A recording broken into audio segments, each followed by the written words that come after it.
ইংরেজিতে বলি, বাংলায় প্রায় ভুলে গেছি। হ্যাঁ, বাংলায় প্রায় ভুলে গেছি, ঘরে বাইরে তাকে দুশ্মনের জন্য রাখে, জিনিসটা কি? ইংরেজিতে বলি, বাংলায় প্রায় ভুলে গেছি, ঘরে বাইরে রাখে দুশ্মনের জন্য তাকে, জিনিসটা কি?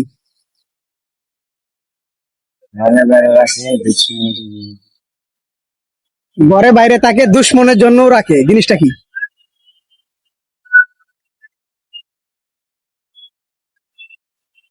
এই জিনিসটার বাংলা নাম আমরা বাংলাতে ব্যবহার করি না, ইংলিশে ব্যবহার করি। সে কারণে বললাম যে ইংলিশে ডাকি, বাংলায় প্রায় প্রায় ভুলে গেছি, ঘরে বাইরে তাকে দুশ্মনের জন্য রাখে।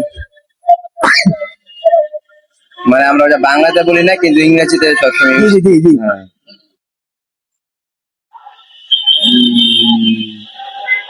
ট্রাই করেন, আরেকটা প্রশ্ন পারলে আপনি কি পাবেন। বাংলায় প্রায় ভুলে গেছি, ইংরেজিতে দেখি। ঘরে বাইরে তাকে দুশ্মনের জন্য রাখে। অপশনটা কি সরি হবো নাকি? না, সরি তো ঘরে বাইরে তাকে না, দুশ্মনের জন্য লাগে না। না পারলে পাস করতে পারেন, পাস করলেন। তো দর্শক ভাই কিন্তু অনেকক্ষণ চেষ্টা করেছে আনসার দেওয়ার জন্য, তো হয়তো আনসারটা সে জানে, কিন্তু এই মুহূর্তে আনসারটি বলতে পারতেছে না। তো সঠিক উত্তর কি হবে আপনারাই বলে দিন, আর অবশ্যই ভিডিওটা শেয়ার করে মানুষকে দেখার সুযোগ করবেন। ধন্যবাদ সবাইকে।